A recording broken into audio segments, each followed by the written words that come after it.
tidak perlu berdoa untuk turun hujan jika sudah waktunya musim hujan. Dan tidak perlu kita memohon supaya hujan terang alias tidak turun hujan ketika sudah musim kemarau. Karena sudah ada waktunya sendiri-sendiri, ada musimnya sendiri-sendiri. Jadi di Indonesia ini nggak pernah minta sekalipun tetap Allah kasih hujan. Allah kasih musim kemarau, musim tanam dan lain sebagainya. Kalau masalah persepak bolaan ya waktunya belum pas ya. Nanti insya Allah ini untuk pelajaran kita semua agar senantiasa ke depannya ya di kader mulai TK, sekolah dasar, menengah sampai perguruan tinggi anak-anak kita supaya mencintai olahraga sepak bola. Kadang ada yang suka dan ada yang kurang suka sepak bola itu. Tetapi untuk olahraga mata ya kita cukup hanya melihat saja itu sudah cukup bahagia gitu ya. Kadang-kadang filosofi permainan sepak bola itu hampir sama seperti perjuangan kita dalam membela umat Islam Indonesia dari penjajahan cengkeraman penjajah gaya baru yang bergaya spiritual. Kadang ada yang sebagai wasitnya saja. Ayo serang Yai, terus Yai. Tapi namanya pemain itu kan ya ada kesulitan juga ya di lapangan. Paling enak itu menonton. Kadang-kadang wah enak tinggal sedikit saja. Waduh kemarin itu waduh penalti, kalau seandainya nggak penalti sudah masuk itu. Ya. Ternyata kalau jalani sendiri di lapangan itu ya berat ya. Kemarin itu saya outbound itu ya, kayak anak kecil lagi ya. Ya ada sepak bola. Hanya 10 menit itu saya sudah menggos-menggos. Nafas saya sudah tidak teratur ya karena umur ya. Yang anak-anak muda 10 tahun di bawah saya sehat-sehat saja. Ternyata kalau nggak dilatih lama itu ya nggak mudah main sepak bola itu. Kelihatannya mudah, tapi jalannya itu sulit. Oleh sebab itu filosofinya hampir sama seperti perjuangan kita seperti ini. Tapi tetap sebagai supporter ya, panjenengan semua wajib ya dan sangat kami butuhkan karena doa-doa panjenengan itulah yang menyebabkan kami tetap semangat untuk berjuang meluruskan pembengkokan masalah sejarah ya dan peradaban supaya Islam ke depan semakin tinggi peradabannya, semakin menguasai sains dan teknologi, tidak hanya masalah dogma agama saja. Para pemirsa dan pendengar sekalian, saudara-saudariku semuanya, rahimakumullah. Panjenengan nanti bisa lihat di deskripsi yang sudah kami tampilkan. Ada seorang habib selain yang kemarin ngaku-ngaku sebagai pencetus berdirinya Nahdlatul Ulama. Ini juga kayak gitu lagi. Bahkan merembet-merembet ke mengarahkan jamaah yang mayoritas kaum Nahdliyin untuk khusus berziarah ke makam klan mereka. Nah, ini termasuk bagian daripada pembodohan. Dan anehnya pengurus NU mulai MWJ, ya, PC, PWNU, PBNU membiarkan saja seperti itu. Apalagi mayoritas Nahdliyin, Nahdliyat yang awam itu percaya saja apa yang diucapkan oleh ulama sebagai pembicara dalam satu pengajian itu. Kalau tidak diluruskan, maka keyakinan itu akan masuk dalam memori ibu-ibu muslimat, ya, bapak-bapak Nahdliyin sampai anak cucunya nanti. Oleh sebab itu, apa yang disampaikan oleh Habib tersebut dari Marga Al-Haddad itu tadi, itu adalah sebuah pembodohan dan penipuan.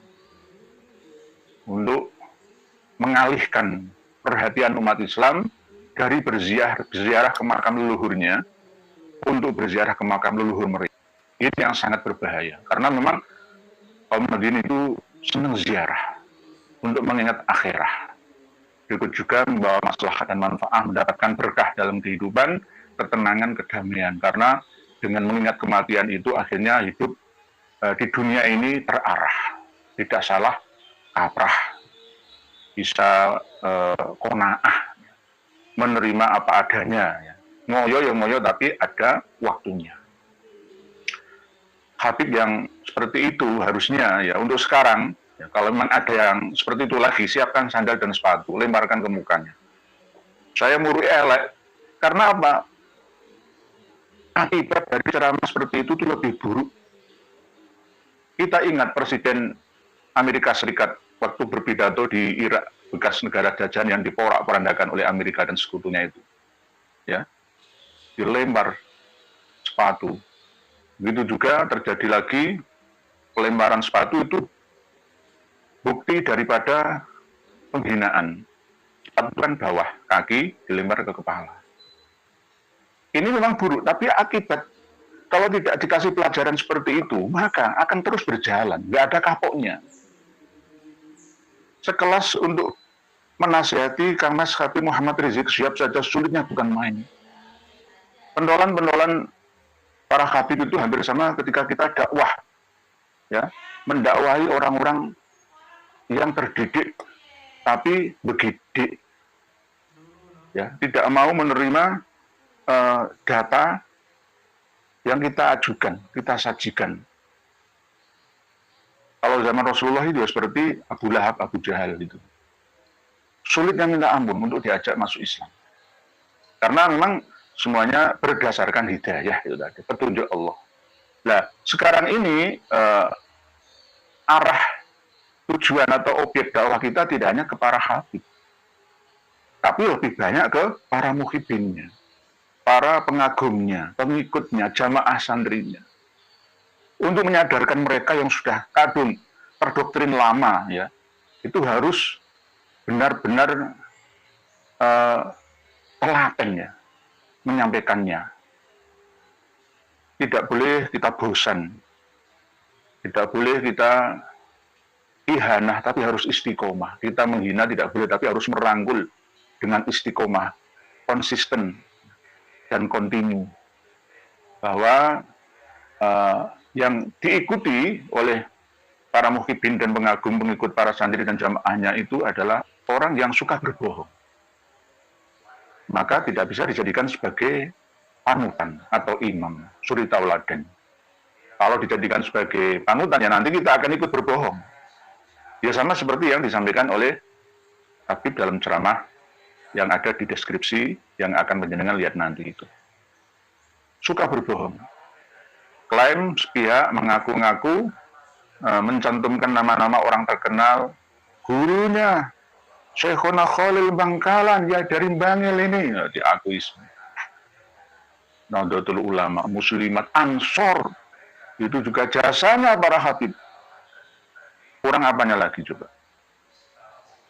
Lama-lama nanti selain semua kota diakui dengan makam-makamnya, dengan bukti peninggalan leluhur kita, semua juga nantinya yang memasukkan otomotif ke Indonesia dari Jepang itu ya jasa Pak Alawi.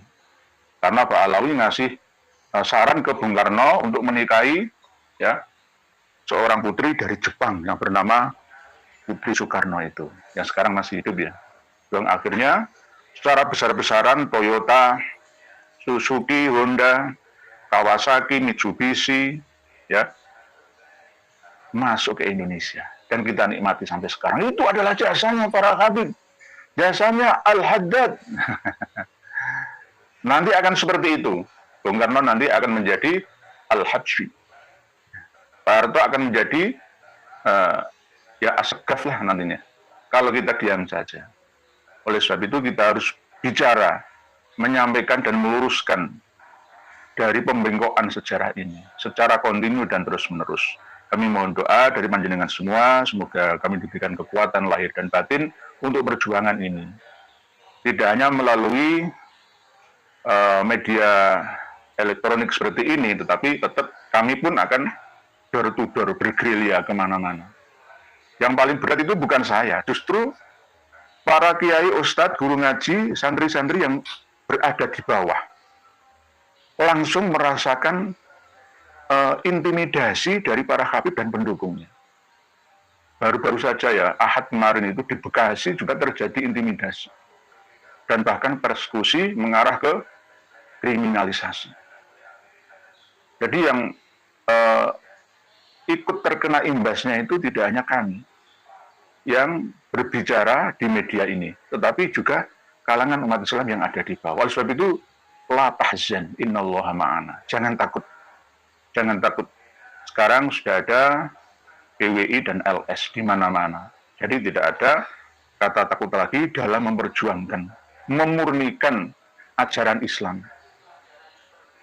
Tidak hanya klaim Islam itu milik golongan dan klan tertentu saja. Kita membela marwah nama baik Rasulullah Shallallahu Alaihi Wasallam jangan sampai dicemarkan, dikotori ya oleh orang-orang yang tidak bertanggung jawab, yang menjual nama Nabi Muhammad Shallallahu Alaihi Wasallam, padahal justru untuk berkhianat terhadap agama yang dibawa oleh beliau Rasulullah Shallallahu Alaihi Wasallam. Ini sangat berbahaya. Jika di luar Indonesia tidak ada gerakan seperti ini, itu wajar karena memang para habaib itu tidak begitu memiliki kedudukan di luar Indonesia sana. Hanya di Indonesia. Hanya di Indonesia. ODGJ aja seperti India itu dihormati, diagungkan. Nah, di Indonesia, para habib pun juga dibegitukan. Nah, nanti kalau kita menyampaikan dengan penyampaian yang sulit dipahami oleh awam, orang pada umumnya, ya kalangan bawah, mohon maaf, itu nanti kita malah justru disalahkan. Sejak kapan orang-orang NU tidak menghormati dzurriyyah Nabi itu? Menghormati dzurriyyah Nabi yang sebenarnya, bukan yang palsu adanya. Di hari Raya Idul Fitri kemarin gitu ya, sempat ada koror wal bayan lagi dari Said Mahdi Rojaikum Iran, yang katanya dari pendukung klan Ba'alawi itu mengatakan dan mencantumkan sekaligus memperlihatkan tulisannya, ada stempelnya, ada tanda tangannya Said Mahdi Rojai, pengarang kitab Al-Muqidun itu, dan penyalin kitab Asy-Syajarah Al-Mubarakah, penyalin kitab kitab-kitab nasab ya dari Maktabah Al-Mar'ashi Iran sana. Itu tak meragukan, tidak ada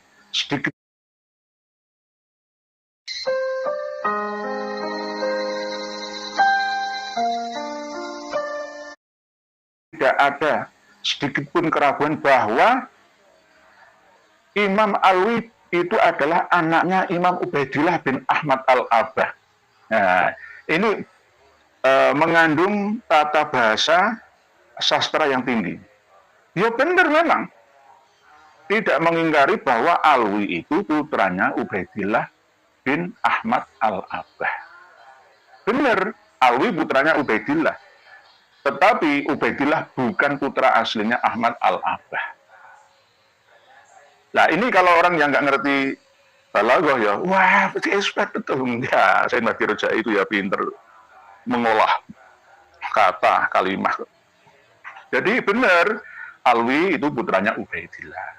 Sama dengan kalau di Indonesia, saya percaya bahwa para habaib yang ada 127 klan marga itu keturunan dari orang-orang Hadrami, Yaman sana. Sebagian campuran dengan orang-orang Son'a, Aden. Tidak hanya dari Hadrami saja, tapi dari Yaman secara keseluruhan. Saya percaya.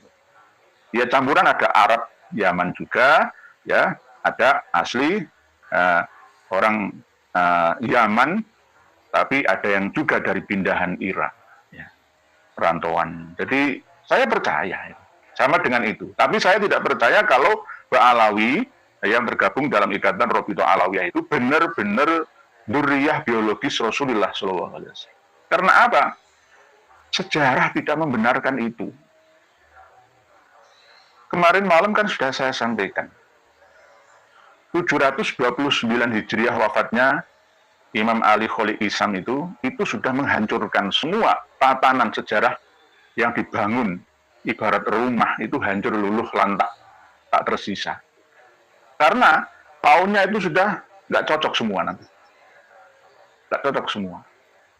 Masa ada ya cicit yang lahir ya setelahnya itu malah justru lebih duluan mbahnya yang wafat dulu. Maksudnya begini, Imam Ali Khalid Ihsan 729 Hijriah, ya, itu malah justru lebih duluan meninggal buyutnya atau cicit di bawahnya, yakni Muhammad Al-Faqihil Muqaddam 653 Hijriah.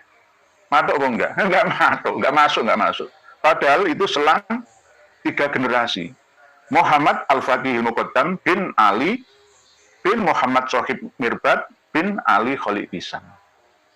4 generasi sampai Imam Ali Khalid Ihsan. Enggak masuk, jelas enggak masuk. Semuanya enggak masuk. Rusak semua tatanan sejarah yang dibangun ya lama sejak abad 9 Hijriah ya sampai sekarang, sampai 1445 Hijriah ini. Hancur total, luluh lantak semua. Dengan adanya manuskrip Tabaqatul Khawas Ahlussidqi wal Ikhlas karya Syekh Abdul Latif Asy-Syirji ya, dengan bentuk kitab cetakan dan versi manuskripnya. 95% data sudah kami buka di hadapan publik, tinggal 5%. Untuk 100%-nya untuk meyakinkan kepada seluruh umat Islam di Indonesia dan bahkan dunia bahwa para habaib Alawi yang ada itu bukanlah dzurriyyah Rasulullah secara biologis, tetapi secara ideologis. Toh kalau ada campuran, ya nanti ada campuran memang. Tidak semua Al-Haddad itu Ba'alawi dan tidak semua Al-Habsyi itu Ba'alawi. Nanti ada di antara para habib itu yang masuk benar-benar Alawiyin, tetapi nanti akan kita pilah-pilah lagi. Jadi ada memang, jadi tidak 100%. Ada berapa persen itu yang memang benar-benar dzurriyyah Nabi. Mayoritas 99% yang tampil di permukaan itu bukan dzurriyyah Nabi, tapi ngaku-ngaku sebagai cucu Nabi, darah suci Nabi, ahlul bait Nabi, itrah Nabi. Justru itu bukanlah keturunan Nabi yang sebenarnya. Untuk mafhum mukhalafahnya bisa tarik ke misalkan saya ya. Jenengan tidak percaya bahwa saya ini keturunan biologis Rasulullah SAW, bagi saya itu nggak masalah. Nggak ada urusan saya. Jadi saya nggak ada pengaruhnya apapun, sedikit pun. Jenengan tidak percaya kalau saya ini cucu Mbah Sunan Ampel. Nggak apa-apa, nggak apa-apa, panganan nopo.